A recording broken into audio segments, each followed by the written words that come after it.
ପାକୁ ଖାଇବା ପାଇଁ ଦିଆଯାଉଛି ତ ଦେଖିବା ତଳେ କେମିତିଆ ଇଏ ବି ହେଇଛି ତ ତାଙ୍କୁ ଖାଇବା ପାଇଁ ବି ଦିଆଯାଉଛି ପୁରା। ତ ମୋ ବୋଉ ମୋ ଦାଦାର ଠାକୁର ଆସିଛନ୍ତି ତ ଦେଖିବା ମୋ ଦିଦି ନେଇକି ଯାଉଛନ୍ତି ସବୁ। ତ କେମିତି ଦେଖିଛ ସାଙ୍ଗମାନେ ଆଉ ଏକ ନୂଆ ବ୍ଲଗରେ ଆପଣଙ୍କୁ ସ୍ୱାଗତ ଜଣାଉଛି। ତ ଆଜି ମୁଁ ଯିବି ମାନେ ଆଜିକା କହିଲେ ଚଳେ। ତ ଆଜିକା ଘର ହେଲା ମାନେ ମୋ ବଡବାଙ୍କ ଘର ହେଲା ମହୋତ୍ସବ ହଉଛି ତ ନାମ କୀର୍ତ୍ତନ ହଉଛି। ତ ତାପରେ ହଉଛି ମୁନା ଘର ଆଜି ସଦକ୍ଷିଣ।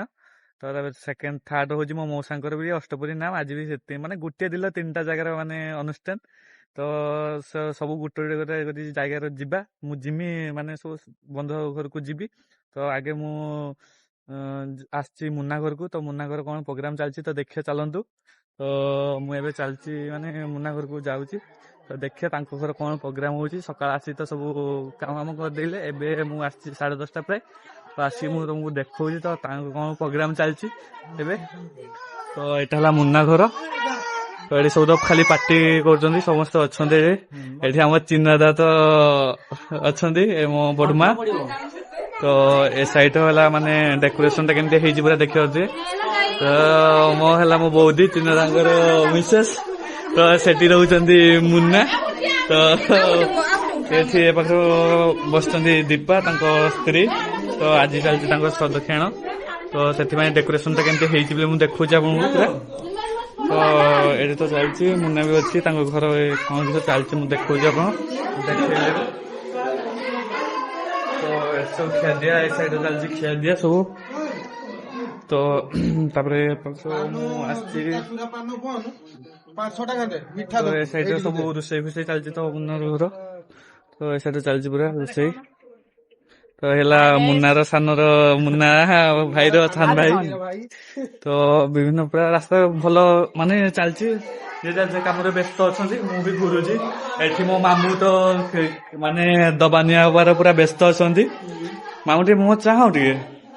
ତ ଦେଖିବା ମୋ ମାମୁଁ ଚାଲିଛନ୍ତି କାମ ତାଙ୍କ ବ୍ୟସ୍ତରେ ପୁରା ଅଛନ୍ତି। ତ ଏ ସାଇଡ ବି ଖିଆଦିଆ ଚାଲିଛି। ତ ଏ ସାଇଡ କେତେ ଲୋକ ମାନେ ସବୁ ଫ୍ୟାମିଲି ମେମ୍ବର ଆଉ ସବୁ ଇଏ ଅଛନ୍ତି। ସବୁ ଯିଏ ଚାଲିଛି ଏଠି ସବୁ ଦେଖୁଛି ପୁରା। ମୁନା ଘୁରୁଛି ଅଛି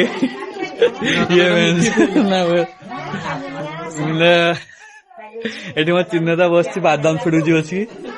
ମାନେ ଆଜିକା ଦିନରେ ଇଏ ବାଦାମ ଛିଡିଆରେ ଖରା।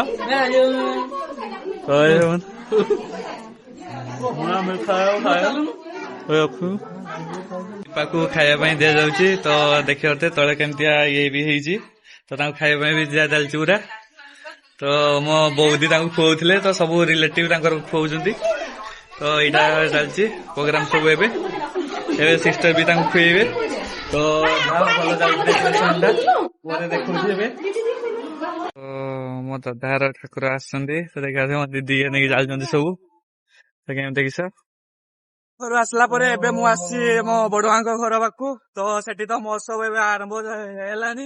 ତ ନାମ ତ ବସିଗଲାନି।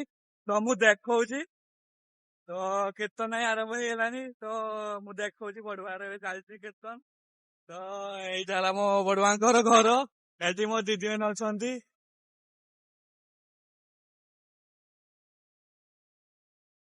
ତ ଏଟା ହେଲା ମୋ ବଡମାଙ୍କର ଘର। ତ ଗୀତ ଆରମ୍ଭ ହେଇଗଲାଣି ସବୁ।